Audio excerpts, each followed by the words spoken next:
He left America to forget a devastating war. The family that I lost. He went to Africa and found a new life as a hunter. Now, can you control your fear? As a legend. I am the devil. In a story too incredible not to be true. Michael Douglas, Val Kilmer. The Ghost and the Darkness. Rated R. Starts Friday, October 11th at theaters. Hey there, welcome back to another video. This time around, it is my review of the 1996 thriller, The Ghost and the Darkness. Now, before I get around to sharing more thoughts on this film, I want to give a special shout out to Farah for requesting this review. If there is another film, a TV show, or a topic you'd like to see me discuss in the future, feel free to donate to my PayPal. The link will be in the video description down below.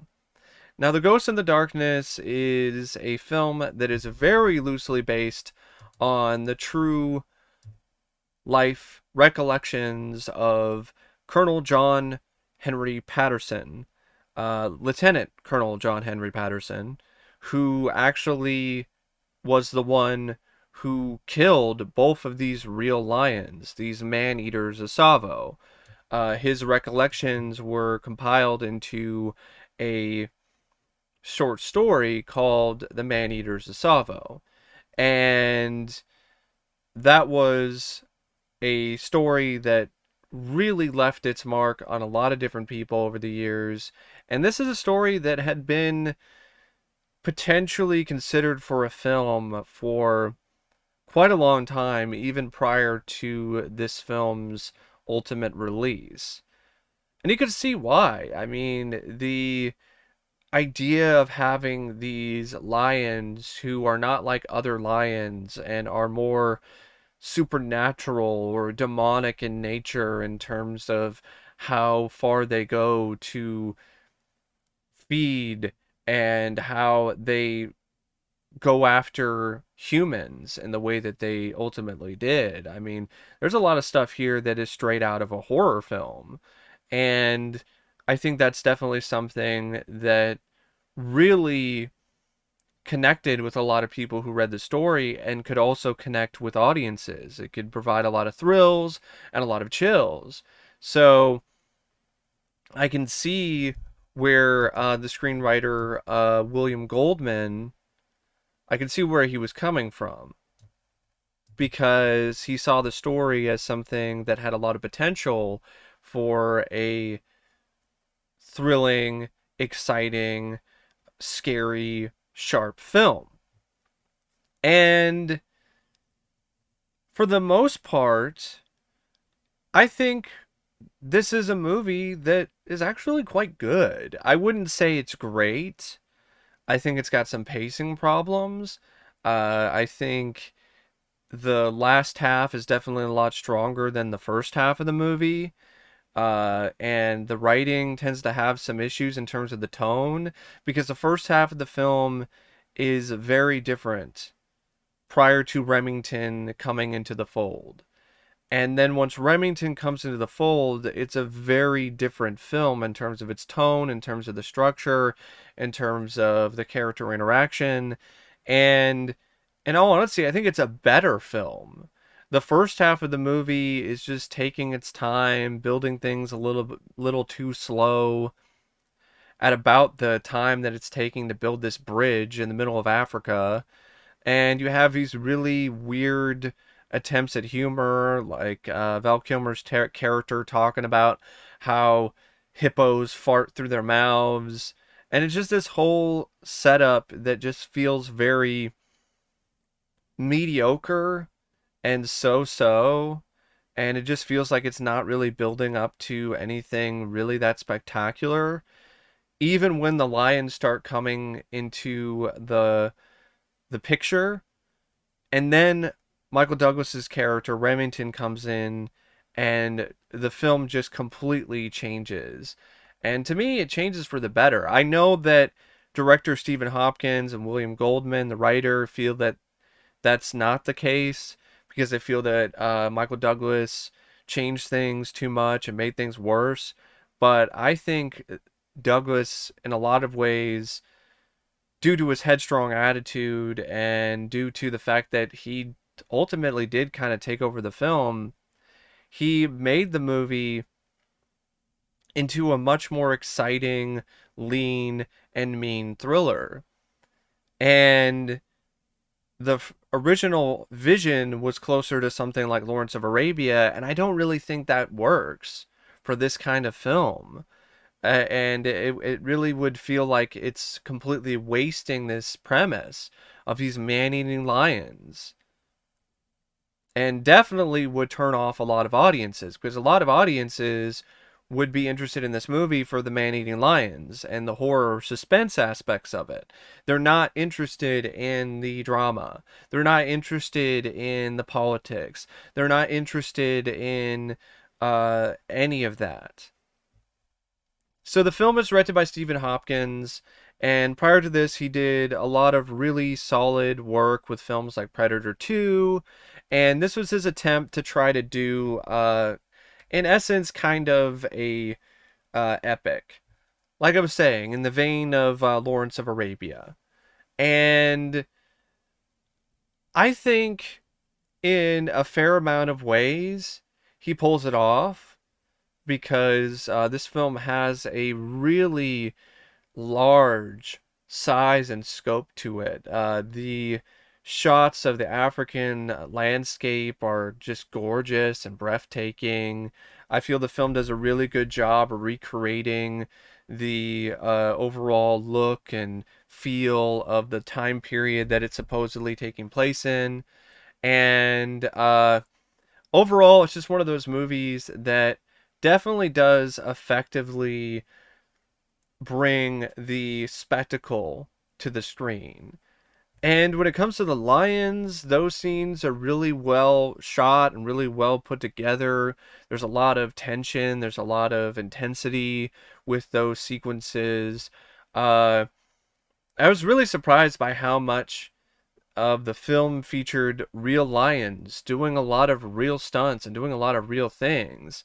In fact, the only sequence that features the animatronic lions that were created by Stan Winston and company is, I believe, the scene in the trailer that Val Kilmer's character Patterson created to try to trap the lions. I believe that's the only time you see the animatronic lions, and they look really good.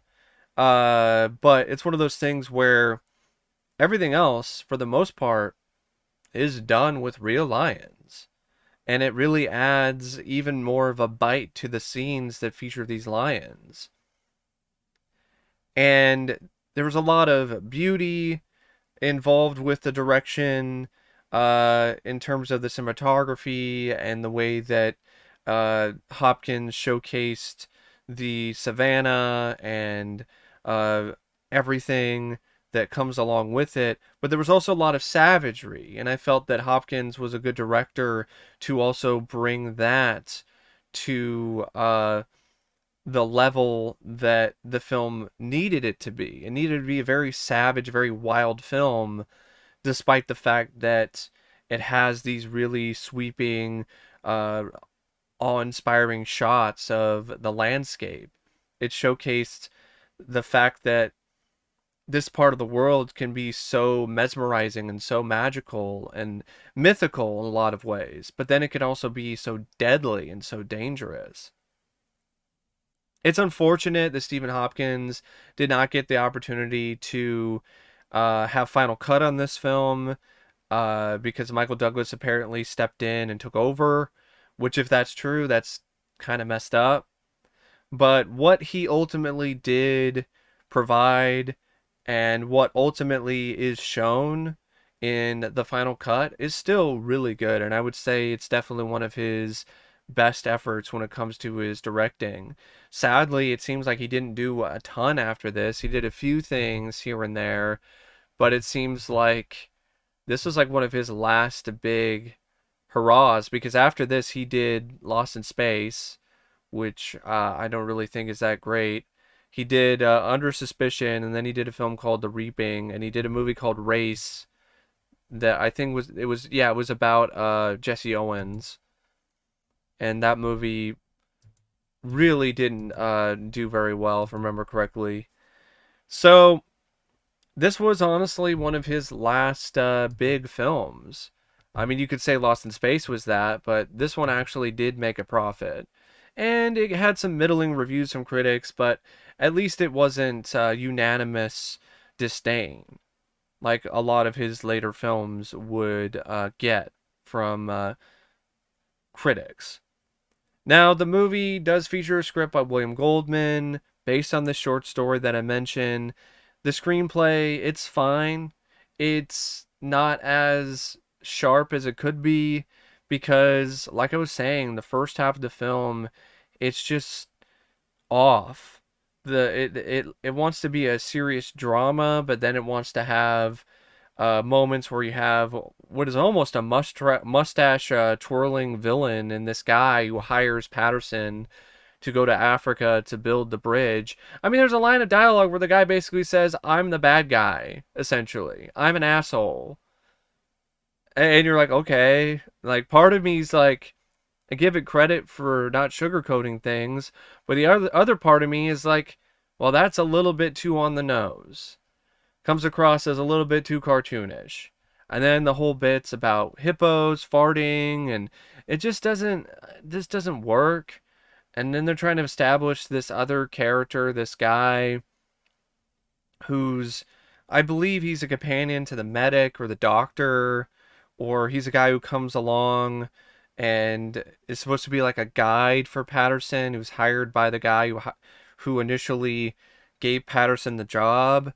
But this character just came across as a little forced and a little just kind of annoying. I didn't really like this character that much. And there's supposed to be this sad moment when this character gets killed, but it really didn't do anything. It really didn't leave that much of an impression on me because I didn't really love or really find that character of Angus that amazing to begin with.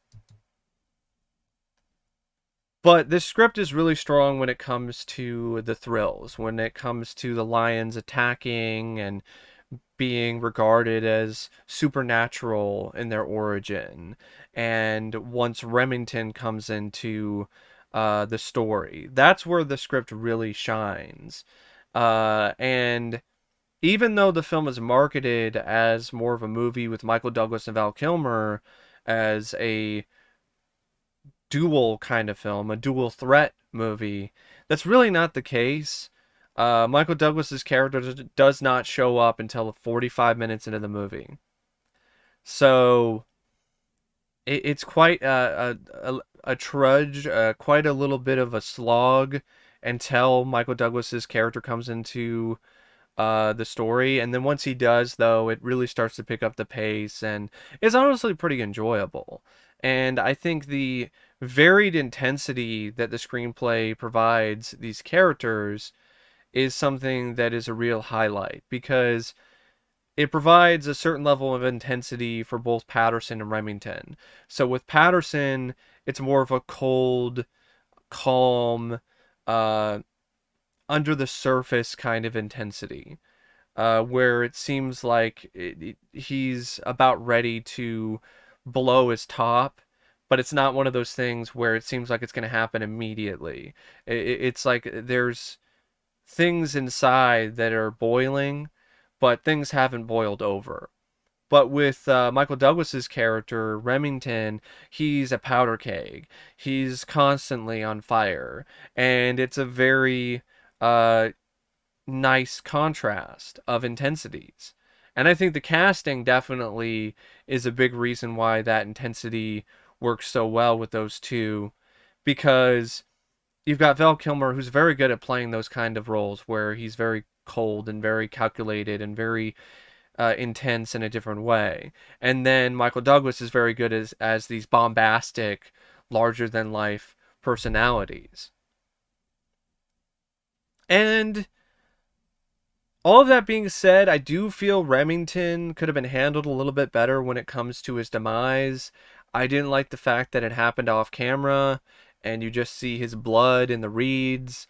I think it would have been more powerful if you actually do see him get killed and attacked by the lion, because it's a character that you actually grow to appreciate, and you actually like this character. I know Stephen Hopkins and William Goldman ultimately did not like how Michael Douglas handled this character. They even say something along the lines that Michael Douglas turned him into a loser, and I respectfully disagree with that. I didn't get that interpretation at all from what what Douglas brought to this character. And that's why I do feel that his demise is a little bit of a letdown. But when it comes to the Lions, though, I think the sequences that set them up as this really uh, supernatural threat, at least a seemingly supernatural threat, because they're able to survive so much, and they're able to take so much of the best shots of the hunters and still keep coming. I think the way that that's all handled is very solid when it comes to the writing. And I really love the ending, despite the fact that I would have liked to have seen a better approach for Remington's demise, because I love the scenes where Patterson finally builds the courage within himself to go after the lion and take it out by himself. I think that's a really strong and quite powerful sequence, and I think it's really well written, and it's also really well set up when it comes to the direction and all of the other technical aspects of it. And I think this cast, when it comes to the main cast, when it comes to the two leads, it's a really good cast. But only really when it comes to the two leads, because the rest of the cast members, the rest of the supporting cast roles, they are not on the same level. Uh, John Kani, though, I did like him as Samuel. Brian McCardie is Angus Starling. Like I said earlier, I didn't really care for this character. I thought the actor tried a little bit too hard to make this guy likable and personable or funny, and it came across as very fake to me. Bernard Hill is David Hawthorne. This is the guy who is essentially this is he wasn't, yeah, this is the guy who was a doctor, and he was all right, but I didn't really give that much of a shit about that character. Tom Wilkinson, he's the one that plays the mustache twirling bad guy, essentially. Emily Mortimer, she played Helena Patterson, who was he was John Patterson, sorry, John Patterson's wife. She was not actually. I didn't think she was that great at all, because I didn't think she had any chemistry with Val Kilmer, and she also had this really uh, poor accent. If you ask me, I don't think it was really that good of an accent. Puri is Abdullah, and Henry Ciacelli is Mahina. Like, really, the main draw here is Michael Douglas and Val Kilmer. And Val Kilmer, I will have to say this. In a lot of ways, this is his movie. And I think you should definitely check it out if you're a fan of Val's. And even if you're kind of on the fence about him, because other than a few moments where his Irish accent is a little off, I think this is one of his best performances. I thought he did a really uh, good job here with this character of Patterson. And Michael Douglas, even though he essentially kind of took over the film, he's one of those actors that I've always liked, and I know he can be kind of an asshole and difficult to work with, which Val Kilmer is also known for that. But what's interesting is, apparently, according to Stephen Hopkins and a lot of the other people who worked on this film, Val Kilmer was a sweetheart. Val Kilmer was not an issue. The guy who was being a hard-headed son of a bitch was Michael Douglas. And Val had every reason to be pretty difficult, because he had just finished doing an exhausting shoot with The Island of Dr. Moreau. And that's one where he was known for being at his worst. And Here, he's essentially given the lead role, and there's a lot riding on it, and he took it very seriously because he had a great love of Africa, and he really liked the story, the Man-Eaters of Savo, and he was very passionate about this role, and it shows. Like, this is Val at his most committed, and I do feel it honestly might be his best acting performance because he is so committed to this. He is so passionate about it. He's doing everything that he possibly can to make this character work, to bring this character to life. And Michael Douglas, even though apparently he did a lot of changes, I still think he did a wonderful job as well. I liked his performance. I liked his take on Remington. I know that he wasn't the first choice. Apparently, the studio, actually the producers, they were trying to go for Kevin Costner, but Costner didn't want to do it. Then Paramount turned their eyes towards Tom Cruise, but Tom Cruise declined. Then they tried to ask Sean Connery and Anthony Hopkins to play Remington, and they both said no, which is a shame because I honestly would have loved to have seen Sean Connery in this kind of role, or Anthony Hopkins probably would have done a good job too. But a lot of people just didn't want to do this character. I think it was because the character was a little bit too rough, or they didn't feel like there was a lot to this character, or they felt that, oh, if I'm gonna be in the movie, I want to be the star. I don't want to be a co-star and die. So it was a difficult role to cast, and the producers and I think Stephen Hopkins, they were close to getting Gerard Depardieu, and that was Hopkins' preferred choice. But then Michael Douglas stepped in and took the role himself, and he was able to do that because he was a producer, and he was also a big reason why this film even got made, because once they couldn't get Tom Cruise, the film went into turnaround at Paramount, and it was really slowing down in terms of the progress. And it wasn't until Michael Douglas and his production company came in when things started to move forward again. So he's a big reason why the film got made, but he's also a big reason, according to a lot of key parts of the production, that the movie isn't as good as it could have been.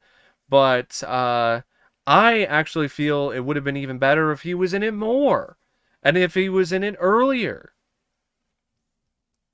And the film focused mostly on the dynamic between the two characters, between Patterson and Remington, and their hunt for these dangerous man-eating lions.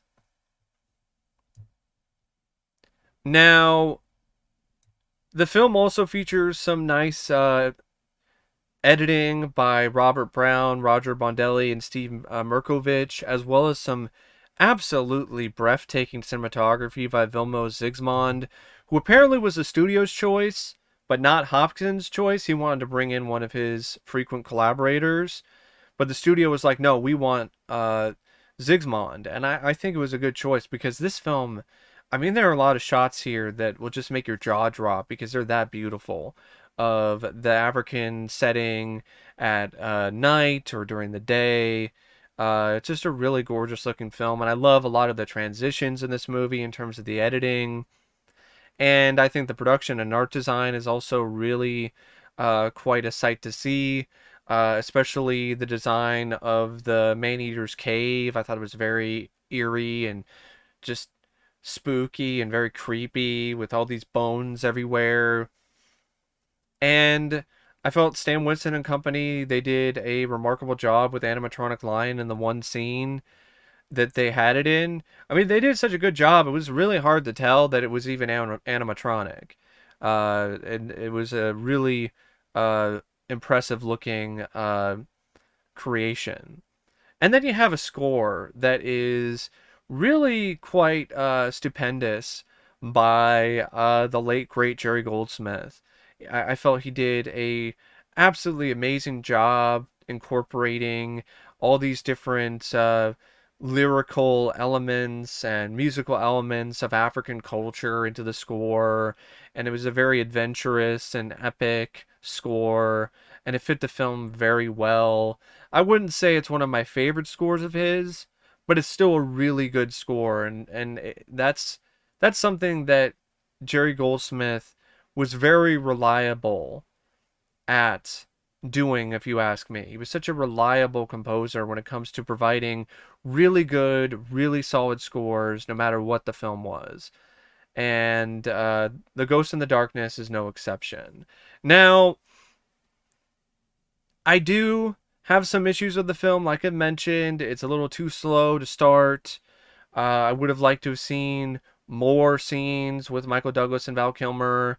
Uh, Maybe a couple more line attacks. Maybe showing a little bit more violence with the line attacks, because some of them feel like they're a little bit truncated, or there's a little bit of the edge that's shorn away. And I also feel that it's one of those movies where it would have been better off if it just decided to be more of a straightforward thriller instead of trying to be a dramatic movie like it was at the start. I really feel it would have been a much stronger film. It was more of a lean, mean killing machine in the vein of the lions that are the main antagonists in the film. All of that being said, though, I do ultimately enjoy this film, and I did like it, and I would recommend it if it does sound interesting to you.